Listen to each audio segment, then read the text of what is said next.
ಧಾರವಾಡ. ದಲಿತ ಯುವಕನನ್ನು ಪ್ರೀತಿಸಿ ಮದುವೆಯಾದ ಮಾನ್ಯ ಪಾಟೀಲ ಎಂಬ ಗರ್ಭಿಣಿ ಯುವತಿಯನ್ನು ಹತ್ಯೆ ಮಾಡಿರುವುದನ್ನು ಖಂಡಿಸಿ ಜಯ ಕರ್ನಾಟಕ ಸಂಘಟನೆ ಹಾಗೂ ಕರ್ನಾಟಕ ದಲಿತ ಸಂಘರ್ಷ ಸಮಿತಿ ವತಿಯಿಂದ ಧಾರವಾಡದ ಜಿಲ್ಲಾಧಿಕಾರಿಗಳ ಕಚೇರಿ ಎದುರು ಪ್ರತಿಭಟನೆ ನಡೆಸಲಾಯಿತು.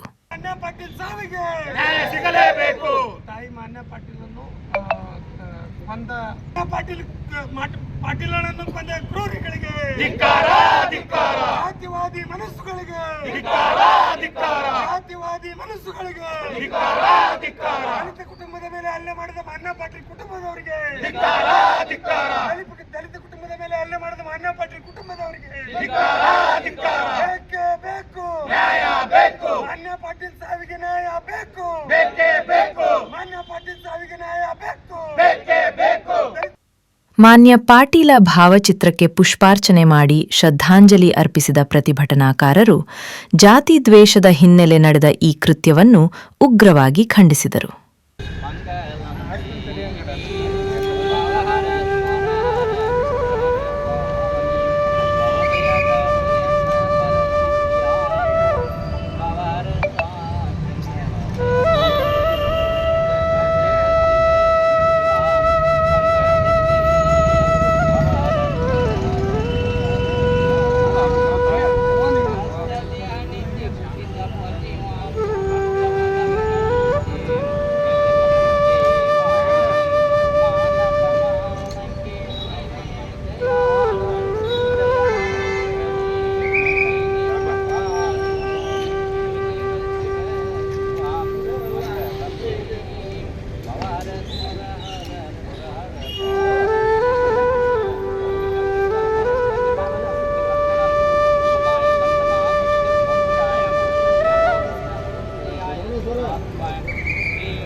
ಮಾನ್ಯ ಪಾಟೀಲನ್ನು ಹತ್ಯೆ ಮಾಡಿದ ಕುಟುಂಬಸ್ಥರಿಗೆ ಹೇಳಿ ಧಿಕ್ಕಾರ.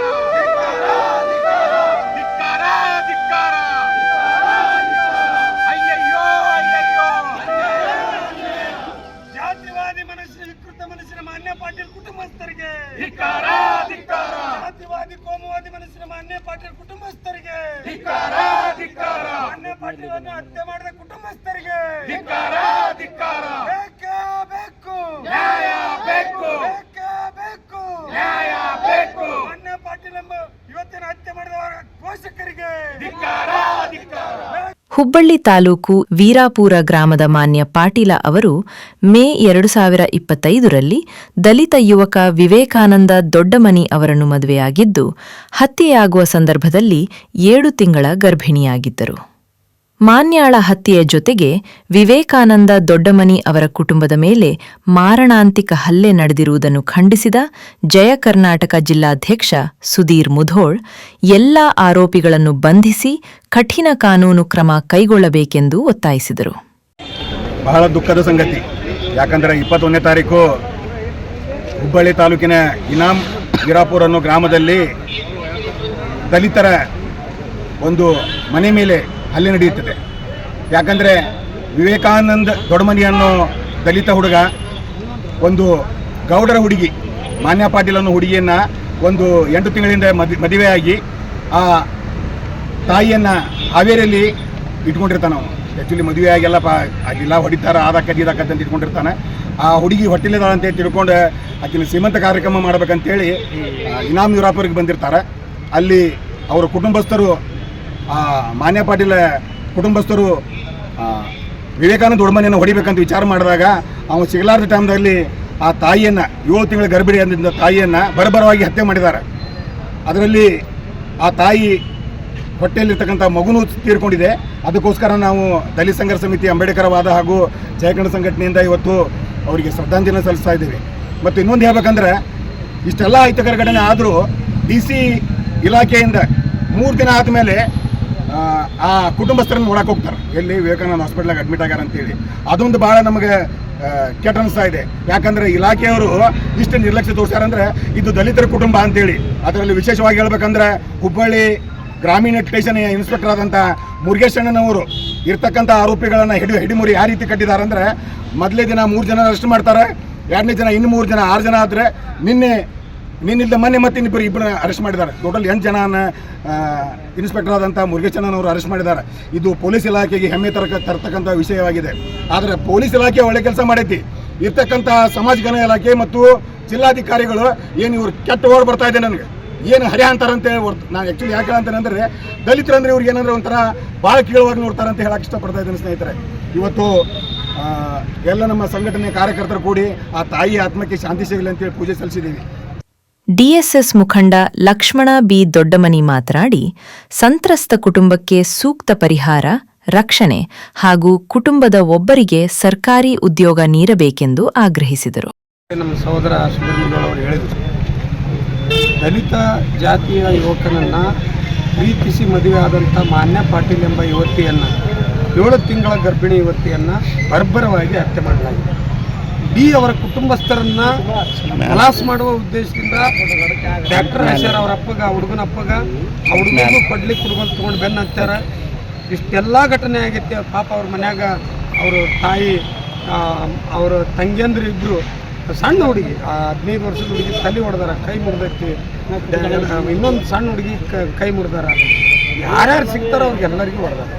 ಇದು ಭಾರತ ದೇಶದಲ್ಲಿ ಜಾತೀಯತೆ ಜೀವಂತವಾಗಿರೋದಕ್ಕೆ ಏನು ತಾಜಾ ಉದಾಹರಣೆ. ಜಾತಿ ಹೆಸರಿನಲ್ಲಿ ದೌರ್ಜನ್ಯ, ದಬ್ಬಾಳಿಕೆ, ಬಲಾತ್ಕಾರ, ಹಿಂಸಾಚಾರ ನಡೆಯೋದನ್ನು ಯಾವ ಕಾನೂನು ಕೂಡ ಒಪ್ಪೋದಿಲ್ಲ.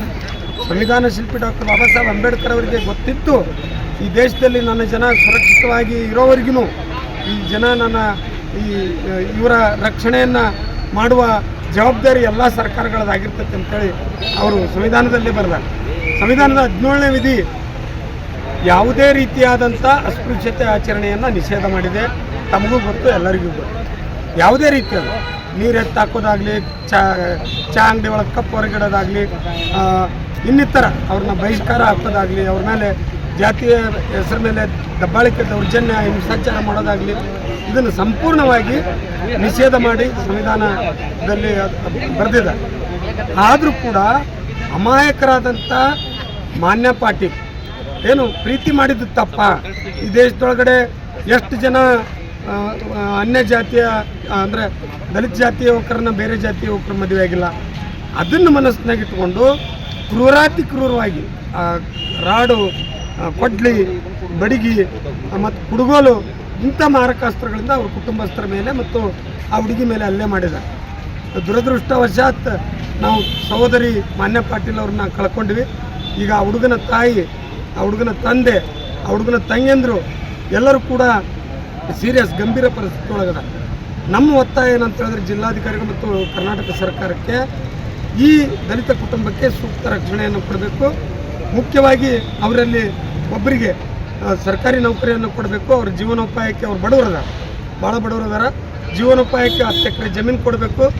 ಸರ್ಕಾರದಿಂದ ಮತ್ತು ಜಿಲ್ಲಾಡಳಿತದಿಂದ ಅವ್ರಿಗೆ ಏನು ಚಿಕಿತ್ಸೆಗೆ ಬೇಕಾದಂಥ ಎಲ್ಲ ಸೌಲಭ್ಯಗಳನ್ನು ಸರ್ಕಾರದಿಂದನೇ ಭರಿಸಬೇಕಂತೇಳಿ ಒತ್ತಾಯ ಮಾಡಿ ಇವತ್ತು ಸುಧೀರಣ್ಣ ಮುಧೋಳವರ ನೇತೃತ್ವದಲ್ಲಿ ನಾವೆಲ್ಲರೂ ಕೂಡ ಈ ಒಂದು ಪ್ರತಿಭಟನೆಯನ್ನು ಮಾಡಿ ತಾಯಿ ಆತ್ಮಕ್ಕೆ ಶಾಂತಿಯನ್ನು ಕೋರಿ ಇವತ್ತು ಶ್ರದ್ಧಾಂಜಲಿ ಸಭೆಯನ್ನು ಮಾಡಿ ಪ್ರತಿಭಟಿಸಿ ಇವತ್ತು ಜಿಲ್ಲಾಧಿಕಾರಿಗಳ ಮುಖಾಂತರ ಮುಖ್ಯಮಂತ್ರಿಗಳಿಗೆ ಮನವಿಯನ್ನು ಕೊಡ್ತಾ ಇದೆ. ಈ ವಿಷಯದ ಬಗ್ಗೆ ಅನೇಕ ಮಹಿಳಾ ಸಂಘಟನೆಗಳು, ಮಹಿಳಾ ಸಂಘಟನೆಗಳು ಧ್ವನಿ ಎತ್ತಾ ಇಲ್ಲ. ಹಿಂದೂಪರ ಸಂಘಟನೆಗಳು ಯಾರೂ ಕೂಡ ಧ್ವನಿ ಎತ್ತಾ ಇಲ್ಲ. ಇದು ಕೂಡ ಭಾಳ ಖೇದಕರ ಸಂಗತಿ ಅಂತೇಳಿ ಈ ಸಂದರ್ಭದಲ್ಲಿ ಹೇಳಕ್ಕೆ ಸರ್. ಹಿಂದೂ ನಾವೆಲ್ಲ ಒಂದು ಅಂತಾರಲ್ಲ, ಅದೇ ಹಿಂದೂ ನಾವೆಲ್ಲ ಒಂದು ಅಂತಾರ, ಹಿಂದುತ್ವ ಹೇಳ್ತಾರ, ಹಿಂದೂಗಳು ನಾವೆಲ್ಲ ಒಂದು ಅಂತಾರ. ದಲಿತ ಯುವಕ ಮೇಲ್ಜಾತಿ ಹುಡುಗನ ಮದುವೆ ಆಗಿದ್ದಕ್ಕೆ ಹತ್ಯೆ ಮಾಡ್ಯಾರ. ಅವ್ರ ಕುಟುಂಬದವ್ರೆಲ್ಲರೂ ಕೂಡಿ ಸಾಮೂಹಿಕವಾಗಿ ದೌರ್ಜನ್ಯ ಎಸಗ್ಯಾರ. ಇದ್ರ ಬಗ್ಗೆ ಏನು ಹೇಳ್ತಾರೆ ಇವರು? ಏನು ಜಾತಿವಾದಿ ಮನಸ್ಸಿನ, ಮನುವಾದಿ ಮನಸ್ಸಿನ ಇವರು ಹಿಂದುತ್ವವಾದಿಗಳು. ಅದರಿಂದ ಮಾನ್ಯ ಪಾಟೀಲ್ ಅವರ ತಾಯಿಯ ಆತ್ಮಕ್ಕೆ ಶಾಂತಿ ಸಿಗಲಿ, ಅವರ ಕುಟುಂಬಸ್ಥರಿಗೆ ಶಿಕ್ಷೆ, ಘೋರ ಶಿಕ್ಷೆ ಆಗಲಿ, ಕಾನೂನಿನ ಪ್ರಕಾರ ಉಗ್ರ ಶಿಕ್ಷೆ ಆಗಲಿ ಅಂಥೇಳಿ ನಾವು ಒತ್ತಾಯ ಮಾಡ್ತಾ ಇದ್ದೀವಿ. ಲಕ್ಷ್ಮಣ್ ದೊಡ್ಡ ಆತ್ಮ ಸಂತೃಪ್ತಿ ಆಗಲಿ ಅಂತೇಳಿ ನಾವೆಲ್ಲರೂ ಕೇಳಿಕೊಂಡು ಇವತ್ತಿನ ಧರಣಿ ಮಾಡ್ತಾ ಇದ್ದೀವಿ. ಧರಣಿಯ ಉದ್ದೇಶ ಇಷ್ಟೇ, ಭಾರತ ದೇಶದ ಸಂವಿಧಾನದಲ್ಲಿ ಎಲ್ಲರೂ ಸಮಾನರು ಅಂತ ಹೇಳ್ತಾರೆ. ಅದೇ ರೀತಿಯಾಗಿ ಹಲವಾರು ಸಂಘಟನೆಗಳು, ಹಲವಾರು ರಾಜಕೀಯ ಪಕ್ಷಗಳು ಹಿಂದೂಗಳು ನಾವೆಲ್ಲ ಒಂದು, ಹಿಂದೂ ನಾವೆಲ್ಲ ಒಂದು ಅನ್ನುವಂಥ ಮನೋಭಾವನೆಯಿಂದ ಹೋರಾಟಗಳನ್ನು ಮಾಡ್ತಾರೆ. ಎಲ್ಲರೂ ಹೇಳ್ತಾರೆ ಹಿಂದೂ ನಾವು ಯಾವೆಲ್ಲ ಒಂದು ಅನ್ನೋದು ಮತಕ್ಕೋಸ್ಕರ ಅಂಥೇಳಿ. ಇನ್ನಿತರೆ ಒಳಗೆ ಜಾತಿ ಲೆಕ್ಕಾಚಾರ. ದಲಿತರು ಈ ಭಾರತದಲ್ಲಿ ಬದುಕಬಾರ್ದು ಅನ್ನೋಕೆ ಉತ್ತರ ಭಾರತದಲ್ಲಿ ನಾವೆಲ್ಲ ನೋಡ್ತಿದ್ವಿ, ದಲಿತರ ಮೇಲೆ ಎಂತೆಂಥ ದೌರ್ಜನ್ಯ ಹೇಳ್ತೀವಿ. ಇವತ್ತು ನಮ್ಮ ತವರು ಜಿಲ್ಲೆಯದಾಗಿರೋದು ಇದು ಖೇದಕರ ಸಂಗತಿ.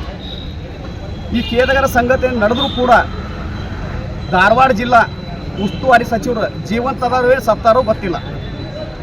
ಮಾನ್ಯ ಜಿಲ್ಲಾಧಿಕಾರಿಗಳು ಅಷ್ಟೇ, ಸಮಾಜ ಕಲ್ಯಾಣಗಳ ಅಧಿಕಾರಿಗಳು ಅಷ್ಟೇ, ಯಾರಿಗೂ ಕಿಂಚತ್ತು ಈ ಧಾರವಾಡ ಜಿಲ್ಲೆಯ ದಲಿತ ಕುಟುಂಬಕ್ಕೆ ಆದ ಅನ್ಯಾಯದ ಬಗ್ಗೆ ಮಾತಾಡುವಂಥ ಶಕ್ತಿ ಯಾವುದೂ ಇಲ್ಲ.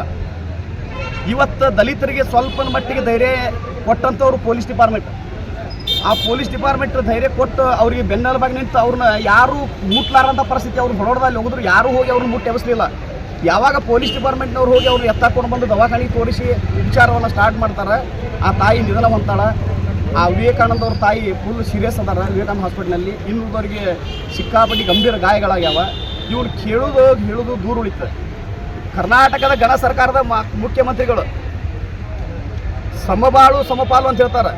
ಯಾವ ವಿಷಯದಲ್ಲಿ? ಸಾವಿನಲ್ಲಿ ಏನೈತಿ ನಿಮ್ಮದು? ನಿಮ್ಮ ಕಾಂಟ್ರಿಬ್ಯೂಷನ್ ಏನು? ನಿಮ್ಮ ಸರ್ಕಾರದ ಒಬ್ಬ ಜಿಲ್ಲಾ ಉಸ್ತುವಾರಿ ಸಂತೋಷ್ ಲಾಡ್ ಸಾಹೇಬ್ ಬರೀ ಶೋ ಹೊಡ್ಕೊಂಡು ಫೋಟೋ ಹಾಕ್ಕೊಂಡು ನಾ ಅದನ್ನು ಮಾಡ್ತೇನೆ ಇದನ್ನು ಮಾಡ್ತೇನೆ ಅಂತ ಮೀಡಿಯಾದವ್ರು ಕರೆದು ಫೋಟೋ ಎಡಿಟ್ ಮಾಡಿ ಹಾಕುವುದಲ್ಲ. ಯಾರಿಗೆ ನೋವಿನಲ್ಲಿರ್ತಾರ ಅವ್ರಿಗೆ ಸ್ಪಂದನೆ ಮಾಡೋದು ಮೊದಲು ಕರೀಲಿರಿ. ನಿಮ್ಮ ಸೌಕಾರಿಕೆ, ನೀವು ಫ್ಯಾನ್ಸಿ ಡ್ರೆಸ್ ಹಾಕ್ಕೊಂಡು ಯಾವುದೋ ಒಂದು ಅಂಗಡಿಯಾಗ ಗಿರ್ಮಿಟ್ ಕೊಟ್ಟು ನಾ ಶೋ ಹೊಡಿದು ಬೇಡ.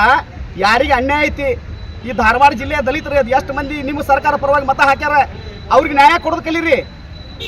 ಇಲ್ಲಾಂದ್ರೆ ದಲಿತರ ಸಂಘಟನೆಯವರು ಮುಂದೊಂದಿನ ಯಾರು ಬರ್ತಾರ ಅವ್ರು ಚಪ್ಪಲ್ ತೊಗೊಂಡು ಹೊಡಿಯೋ ವ್ಯವಸ್ಥೆ ಆಕೈತಿ. ಇಲ್ಲಿ ಧಾರವಾಡ ಜಿಲ್ಲೆಯಲ್ಲಿ ಮತ ಕೇಳಕ್ಕೆ ಬಂದವ್ರಿಗೆ ಚಪ್ಪಲ್ ತೊಗೊಂಡು ಹೊಡಿದ ಕೆಲಸ ಆಕೈತಿ.